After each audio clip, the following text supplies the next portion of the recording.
एजाज नाम है मेरा और SHO न्यू टाउन तैनाती है मेरी। मैं जब आपकी एज में था ना, अभी तो मैं एंटर हुआ हूँ, तो मुझे वो खैर इतना वक्त तो नहीं हुआ, लेकिन फिर भी कुछ ना यादें आ गई अपनी कि जब मेरे पास ड्राइविंग लाइसेंस नहीं हुआ करता था ना, तो हमेशा ट्रैफिक पुलिस को देख के ना तो एक कोने से छुप के गुजरा करता था। 8-10 साल पहले, 12 साल पहले। फिर लाइसेंस उस वक्त में बनना बड़ा मुश्किल था। ड्राइविंग लाइसेंस बड़ी सिफारिश से बना करता था, बड़ा मुश्किल से बना करता था। और मुझे याद है कि मैंने पहला ड्राइविंग लाइसेंस गुजरात से बनवाया था, पिंडी से नहीं बना था मेरा। तो उसके बाद जब 18 साल की उम्र में मेरा लाइसेंस बन गया,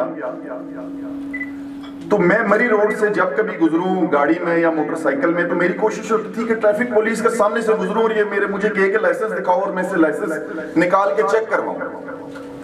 तो उस टाइम लाइसेंस कोई चेक नहीं किया करता था। तो मैं बड़ी हैरत होती थी कि यार ये साल मेरी जेब में पड़ा रहता है, तो कोई लाइसेंस देखता नहीं है, कोई चेक नहीं किया करता। तो अब तो वो वक्त बड़ा बदल गया। लाइसेंस ऑनलाइन आना शुरू हो गए। मैं 20-25 दिन पहले मैंने अपना लाइसेंस रिन्यू करवाया, तो बड़ा आसानी से लाइसेंस मेरा यहाँ से बन गया और वो आपके पोस्टल एड्रेस के ऊपर पोस्ट होके आ जाता है। इसमें ना वो फिर उससे पहले थोड़ी देर पहले वो मेरे यहाँ पे भाई ने कहा कि लेडीज अच्छी ड्राइवर होती हैं या जेंट्स। तो वो भी मैं जब जैसे एंटर हुआ तो मुझे उस वक्त भी एक बात याद आ गई कि मेरी नई शादी हुई, तो मेरी वाइफ जो ड्राइविंग करती थी ना, तो घर के गैराज में 3 गाड़ियां, 2 आगे और एक मेरे पीछे तिरछी करके खड़ी किया करता था। एक मेरे बुक हुआ करती थी, एक घर की मतलब इस्तेमाल की, और सबसे पीछे में, क्योंकि मेरा कोई टाइमिंग नहीं थी आने जाने की। तो एक दिन मैं घर से रात को लेट एंटर घर में हुआ ना, तो गाड़ी जो घर की छोटी मेरान थी उसके ऊपर ना कवर पड़ा हुआ। मेरी बेगम ने नई गाड़ी चलानी शुरू की थी अभी, तो मैंने कहा ये किस चीज का कवर पड़ा हुआ है। कवर उठा के एक साइड से देखा तो सारी गाड़ी एक साइड से लगी हुई टूटी हुई थी। मैं खामोशी से आ गया घर में। दूसरे दिन पता चला गाड़ी लग गई है। गाड़ी लगी कहाँ पे? सुबह देखा तो वो घर का आधा सा पिलर जो है वो सारा स्क्रैच हुआ था। गाड़ी का काम करवाया, सेटिंग करवाई। कुछ दिन फिर गुजरे, वो अम्मी को कहीं जाना आना होता था तो बेगम को गाड़ी निकालो था। थोड़े दिनों के बाद फिर वो स्क्रैच हुआ, तीसरी दफा फिर स्क्रैच हुआ, 3-4 दफा कर चुके। तो हर दफा यही झगड़ा के ये पिलर अपनी जगह पे ठीक नहीं लगा हुआ। उसका हल फिर हमने ये निकाला कि वो छोटा दरवाजा और वो बड़ा दरवाजा था, वो 2 दरवाजे हमने निकलवाए, कबाड़िए को दिए।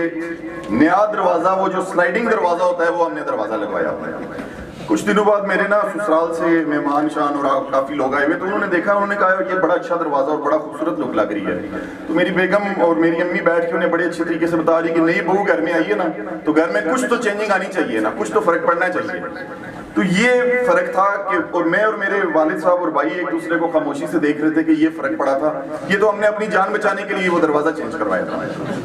तो बहरहाल अल्लाह का शुक्र है कि अब तो बड़ी अच्छी ड्राइविंग करते हैं, सारे घर वाले भी चला लेते हैं गाड़ी। दूसरी एक चीज और मैंने देखी यहाँ पे न्यू टाउन में भी, इससे पहले जहाँ पे SHO जिन थानों में रहा, कि गाड़ी व्हीकल जो भी है वो हम पाकिस्तानियों के लिए ना बड़ी लाडली सी चीज है। मैंने रोड के ऊपर थोड़ी सी गाड़ी लगते हुए बड़े बड़े पढ़े लिखे, बड़े बड़े अच्छे ओहदों पे अफसरों को उतर के एक दूसरे के साथ गले पड़ते हुए देखा है।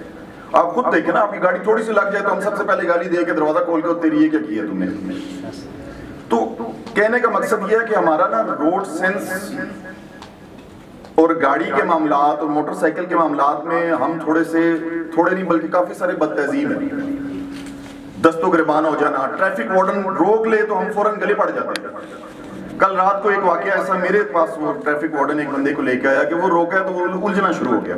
स्टूडेंट था। ट्रैफिक वार्डन ने कहा कि मैं इस्तगासा दे रहा हूँ, FIR देंगे। नहीं पता होता, दे पर्चा जी, हम कर लेंगे, फलान कर लेंगे, फलान कर लेंगे। और मैं आपको ये भी बताऊं कि मैंने एक पतंगबाजी के मुकदमात में, आपकी एज की बात भी बता रहा हूँ, कि जो लोग कहते हैं कि यार ये पतंगबाजी है, ये क्या है, रोड का एक्सीडेंट ही है, रोड ओवर स्पीडिंग ही है। जो चीज एक दफा आपके ID कार्ड के रिकॉर्ड के ऊपर आ जाएगी वो आपके साथ से नहीं उतरेगी। मैं आपको ये बताऊं कि 10-10 साल के बाद लोग रोते हुए आए कि यार एक बच्चे ने 10 साल पहले गुड्डा ही तो उड़ाया था, ये एफआईआर उसके ऊपर होगी है। तो हमारे क्रिमिनल रिकॉर्ड के ऊपर से आईडी कार्ड, जब उसका किसी जगह के ऊपर पंच किया जाएगा तो आईडी कार्ड के ऊपर उसका क्रिमिनल रिकॉर्ड आएगा, आप अदालत से भले बरी हो जाएंगे। लेकिन जब भी पुलिस वेरिफिकेशन, पुलिस रिपोर्ट आएगी, वो यही रिपोर्ट आएगी कि आपका ये क्रिमिनल रिकॉर्ड मौजूद है। तो इन 2-3 चीजों का बहुत ज्यादा एहतियात करें। और बाकी रह गई ये जान, जिंदगी, ये तो बड़ी जरूरी है। घर से निकलते हैं, देखें ये शूज जूते किस लिए पहनते हैं? इसलिए पहनते हैं कि पाँव जख्मी ना हो जाए, पाँव में तकलीफ ना हो। कपड़े पहनते हैं, अपनी सेफ्टी का ख्याल रखते हैं।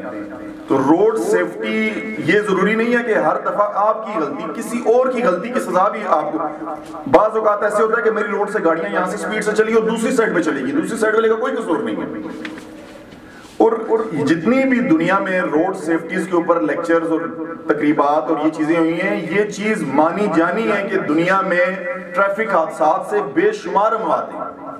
और सारी दुनिया में जब भी ये इस किस्म के लेक्चर्स प्रोग्राम्स हुए हैं तो उनमें ये चीज क्लियर की गई है कि रोड सेफ्टी, हेलमेट, जैकेट, ये जो सीट बेल्ट वगैरह, ये जरूरी हैं। अपनी लाइफ के साथ साथ ना दूसरों की लाइफ को भी, वो जैसे भी सर बता रहे थे कि बच्चा एक फोत हो गया, उसके वालिद के लिए तो जरूरी नहीं है कि ये पैसे की मुश्किलात आए, आप अपने घर वालों के लिए बहुत कीमती हैं। तो गाड़ी, मोटरसाइकिल, ये वो एज है जिस एज से आप लोग चलाना बहुत से जानते होंगे, चलाते हैं, बेशुमार मोटरसाइकिल बाहर खड़े हैं। एक तो रोड सेफ्टी का अपना ख्याल खुद से रखें। दूसरा, ट्रैफिक पुलिस जो खड़ी हुई है, हमारी किसी से या पुलिस से हमारी आपसे कोई दुश्मनी, लड़ाई नहीं है किसी की भी।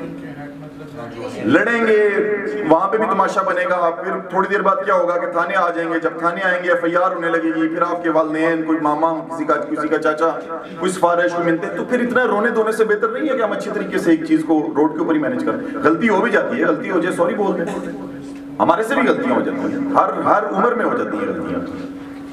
तो आज मतलब यहाँ पे